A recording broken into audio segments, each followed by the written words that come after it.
Thank you for being here, sir. Riley, it's always a pleasure to be with you. Thank you for having me. Absolutely, of course. I want to start with those comments from former President Joe Biden. What do you think about that?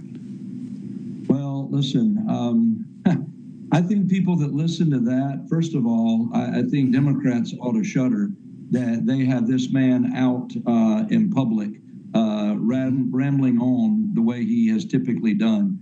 To say that President Trump has damaged irreparably in less than 100 days our country, nothing could be further from the truth. I don't know what he's even talking about.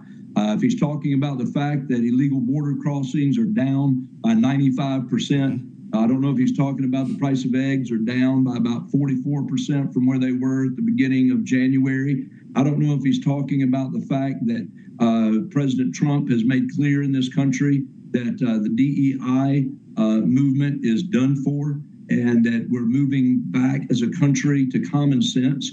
I don't know what he's even rambling about, but I know that the more he talks, the more that it reminds people of why the Democrats took such a shellacking last November.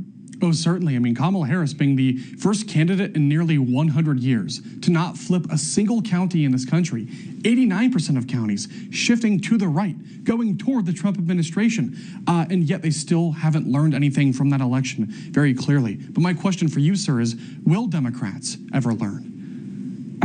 I don't know. I mean, it's the same old playbook. The fact that he's even going and talking about Social Security, I mean, they've been accusing Republicans of going to hurt Social Security for years. I've had opponents that have made that false claim in campaigns I've run in. It's just out of their same old playbook, and there's no reality to it. President Trump, the Republican Congress for that matter, have made it very clear that there are not going to be benefits cut to Social Security recipients. They've made it perfectly clear that we're doing government differently. And listen, if they want to talk about government being done more efficiently, yes, they're going to do that. If they want to talk about a bureaucrat's going to be crafted out or cut out of some of these departments that just have become so bloated over decades, then yes, I think that's going to happen. But they're not going to touch the benefits of the citizens of the United States on Social Security and hurt them in any way, shape, or form. And frankly, that has become such an old page out of their playbook that nobody's even believing it anymore. They tried it in 2024 and it didn't get anywhere. Yeah, it's like the boy who cried wolf at this point, really, and it's sad. I mean, Yes. Look, I don't agree with Democrats. I don't support their party. I think they're the party of mass illegal immigration and mass censorship, but even still, it's really sad to see this new low where they're just denying reality and they can't accept responsibility for what they've done to this country. Things that are perfectly obvious to most Americans, including what happened in Afghanistan, by the way. 13 U.S. service members getting killed in a preventable terrorist attack because the Biden administration botched the withdrawal. And we've still never heard an apology. They haven't taken ownership for that. We haven't seen any accountability. I don't know if we ever will, sir. But having said that as well, I do wonder about their prospects moving forward because we have the midterms coming up. 2028 will be here sooner than we think. And I just don't see who they're going to go with in that election. So what are you thinking about that, Congressman? Well, I think they are at a loss for exactly what you said. They're at a loss for leadership. They're at a loss for a vision. They're at a loss to find a policy that Americans are really going to agree with. I mean, again, when President Biden mentioned that there's 30% here, I don't even know what that means. Same. Nobody seems to know, and I don't think he's even responded when they were asked, who are you talking about in that?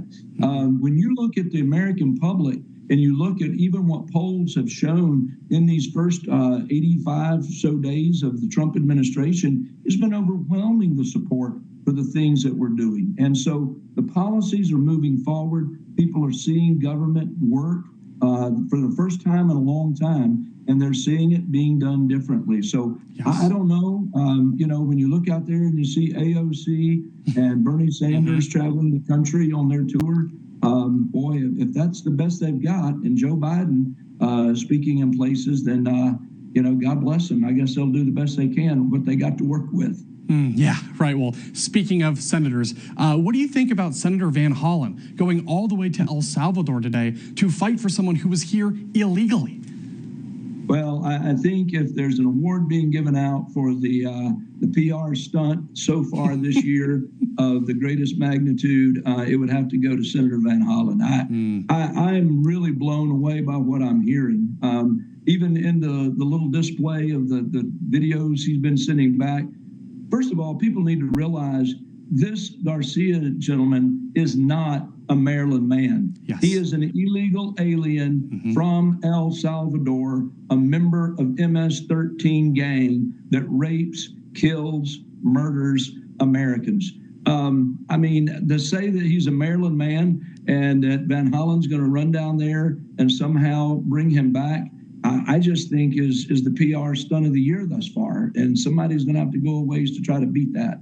Oh, it is. I mean, even more so than what we saw from Cory Booker just the other week with his not 25 and a half hour non-filibuster, right? Because no legislation was being proposed on the floor, but still he went up there and really embarrassed himself, quite honestly. But I think you're right. I agree with you here. This even tops that. So I don't know what their play is. I don't know who's leading their party right now in terms of direction, but it seems to me it's rudderless. So we'll have to see. But also, though, while I have you here, sir, I want to talk about the fact that we've just had the first 100 days of this brand new Congress. We've made a lot of headway with House Republicans.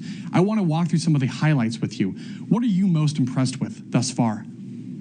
Well, I'm really impressed with the fact that when we went in, the left, as we've said, they are rudderless. They're without a leader. They're without a vision. And I think one of the things that really threw them off was that they, along with their accomplices in the mainstream media, were ready to write the story that Republicans can't govern, that we would splinter, that we couldn't lead.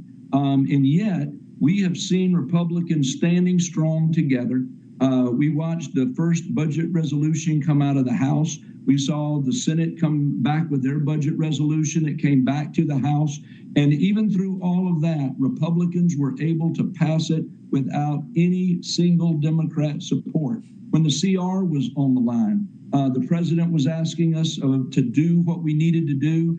And again, people that weren't comfortable necessarily with CRs came together and recognized that this administration needed more time to get things in place. And so we moved that CR to get us through the end of the year. So the fact that Republicans are governing, the fact that Republicans are coming to the table, and nobody's getting everything they want, but we're recognizing that we have a historic opportunity to be a transformational government right now. And so the 119th Congress, that I would say is what I've been most impressed with thus far.